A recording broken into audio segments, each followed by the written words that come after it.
આજની વાર્તા આપણે જેમ આ સ્કૂલ છે ઉમેદપુરાની ગામડાની એવી સિટીની એક સ્કૂલ હતી.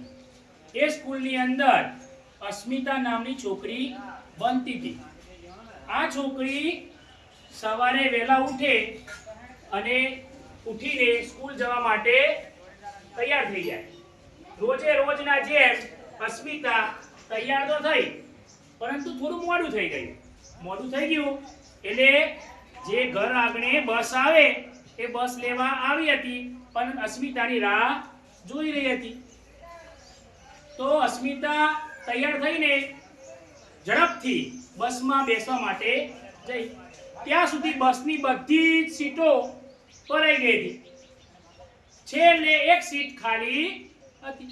તો અસ્મિતા ઝડપથી ઉપર ચડીને જેવી દરવાજા જોડે ગઈ, તરત જ એની બેનપણી અંજલિ બેઠી હતી. અંજલિ કે, અસ્મિતા તું છેલ્લે એક સીટ બાકી છે ત્યાં બેસી જા. તો અસ્મિતા ક્યાં ગઈ? છેલ્લે સીટ બાકી હતી ત્યાં બેસી ગઈ. બસ ધીરે ધીરે સ્કૂલમાં જવા માટે નીકળી. સ્કૂલ પહોંચવાની તૈયારી હતી અને તરત જ જેવી સ્કૂલ આવે તરત જ બાળકો પોતાની બેગ, પછી બોટલ, આ બધું યાદ કરીને લઈ લે. જેવી બસ સ્કૂલની આગળ ઊભી રહી એટલે ધીરે ધીરે બધા વિદ્યાર્થીઓ નીચે ઉતરવા માંડ્યા. પણ અસ્મિતા ક્યાં હતી? છેલ્લે. અસ્મિતા જેવી બસમાંથી નીચે ઉતરતી હતી, બધા વિદ્યાર્થીઓ ઉતરી ગયા હતા, તો એની નજર ચોથી સીટની અંદર 100 ની નોટ પડી હતી, એના ઉપર પડી. એટલે એને જોયું તો કોઈ હતું નહીં. એ 100 ની નોટ ધીરેથી લઈને એને પોતાના દફતરની અંદર મૂકી દીધી.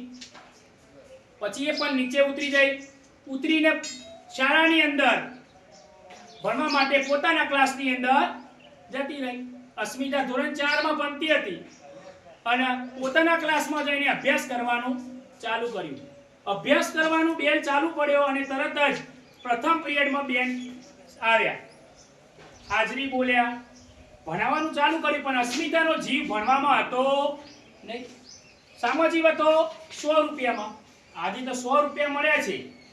આજે તો હું જેવી રિસેસ પડે એટલે તરત કોલ્ડ ડ્રિંક પીશ, વેફર ખાઈશ, દાબેલી ખાઈશ, આવું બધું મનમાં વિચાર આયા જ કરે કે આ તો 100 રૂપિયા મળ્યા છે અને મારે જે ખાવું હોય ખાઈશ મને. અને એમાં એને પહેલો પિરિયડ બેન ભણાવતા હતા, પણ નજર હતી નહીં. એને ક્યારે પહેલો પિરિયડ પૂરો થઈ ગયો, બીજા પિરિયડમાં સાહેબ આવ્યા, પણ એમાં પણ એનો જીવ લાગ્યો નહીં. એને મનમાં એમને વિચારે કે 100 રૂપિયાનું હું શું કરીશ, 100 રૂપિયાનું હાલ કરીશ. આનંદ હતી. એટલામાં રિસેસ પડવાનો બેલ પડ્યો. રિસેસ પડી એટલે બધા બાળકો ધીરે ધીરે બહાર મેદાનની અંદર જવા નીકળ્યા. પરંતુ મેદાનમાં જતા હતા ત્યારે ખૂણામાં બેસેલી આરતી એ રોવા માંડી. તો અંજલિ આરતીને પૂછે છે, કેમ રડે છે? તો કે મને મારા મમ્મીએ 100 ની નોટ આપી હતી અને એ 100 ની નોટમાંથી જ્યારે સ્કૂલ છૂટે એટલે મારી મમ્મીની દવા લઈ જવાની હતી અને એ 100 રૂપિયા ખોવાઈ ગયા છે. હવે હું આ મમ્મીને દવા કેવી રીતે લઈ જઈશ? એમાં રડતી હતી. તો અંજલિ અને બીજી 2-3 બેનપણીઓ એને સમજાવતી હતી, તું રડીશ નહીં. તો અંજલિ એમ કહેવા માંડી કે તું રડીશ નહીં, હું 100 રૂપિયા હું આપી દઉં તને, તું આજે 100 રૂપિયાની દવા લઈ લે અને તારી મમ્મીને આપી દેજે. પણ આરતી રડતા કહે કે હું તારા પૈસા લઈ શકું નહીં. આ બધું કોણ સાંભળી રહ્યું હતું? અસ્મિતા સાંભળી હતી, પણ અસ્મિતા કઈ બોલી નહીં. પછી સમય થયો રિસેસનો એટલે બધા બહાર નીકળ્યા. તો અસ્મિતા પણ બહાર નીકળી. અસ્મિતા બહાર જઈને મેદાનની અંદર સામે જે સ્ટોલ હોય દુકાન, એ દુકાનની અંદર એમ હતું કે હું 100 ની નોટમાંથી બધું ખરીદી લઉં. પરંતુ જેવી 100 ની નોટ કાઢી અને વિચારે છે તો તેના પગ દુકાનની તરફ જવાના બદલે એની બેનપણી આરતી તરફ જવા લાગ્યા. તો જ્યારે પણ એ રિસેસ પૂરી થઈ અને વર્ગખંડની અંદર બેસ્યા હતા ત્યારે આરતીની જોડે આવીને અસ્મિતા કહે કે કદાચ મને એવું લાગે છે કે બસની અંદરથી મને મળેલા 100 રૂપિયા આરતી તારા જશે, એટલે લે આ તારા 100 રૂપિયા. આ બધી વાતચીત ક્લાસની અંદર એને બેન સાંભળી રહ્યા હતા અને આ સાંભળીને ખૂબ જ આનંદિત એના ટીચર થયા.